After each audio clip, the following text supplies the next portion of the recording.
Šogad Pakmarkas svin 30 gadu jubileju. SIA Pakmarkas ir meitas uzņēmums akciju sabiedrības OAB Pakmarkas.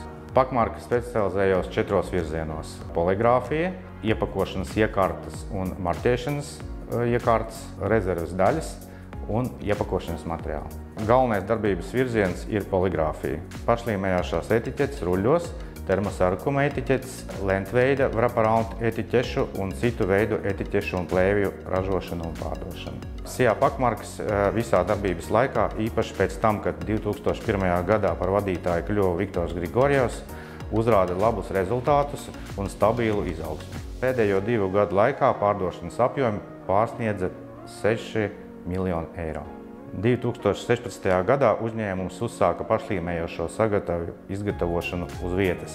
Noliktavā patstāvīgi ir pieejams ap 600 gatavām sagatavēm un dažādiem materiāliem. Kopā ar mātes uzņēmumu noliktavā pieejami vairāk nekā 1000 dažādu izmēru griešanas naži un etiķešu izgatavošanai. Šodien ar lielu prieku mēs esam uzņēmumā SIA Pakmarkas, kas veiksmīgi piedalījās Eiropas biznesa atbalsta tīkla organizētajā coaching programmā par eksportspējīgu mājaslapas attīstību uzņēmumā.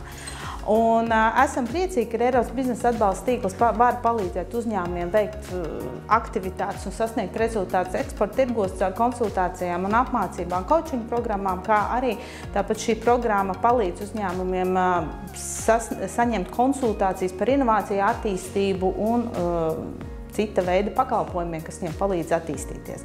Šī programma turpināsies vēl 3,5 gadus, un mēs esam kopā vēl ar organizācijām Latvijas Investīcijas attīstības aģentūra, Latvijas tehnoloģiskais centrs un aicinām visus uzņēmumus apmeklēt mājaslapu IN.lv, kurā var saņemt visu informāciju par Eiropas biznesa atbalsta tīkla sniegtiem pakalpojumiem un aktivitātēm. Tā kā mums ir vietējais tirgus ļoti maz, mums tomēr ir mērķi uzstādīt iet uz eksportu. Un, lai iziet uz eksportu, mums vajag kaut kāda platforma, sociāla tīkli. Un dēļ tā mēs izdomājam, ka jāiet uz ziemeļu tirgu ar kaut kādu jaunu brendu. Nodibinājam tur brendu Stenson un ar to izveidojam, veidot mājaslapu.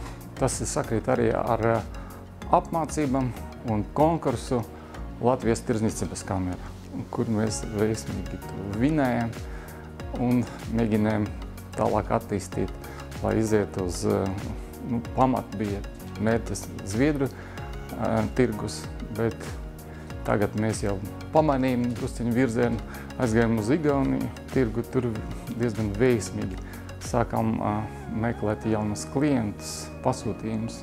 Somija, Norvēģija. Par pagājušo gadu mūsu eksports pieaug par 40% un sasniedz 240 000 eiro.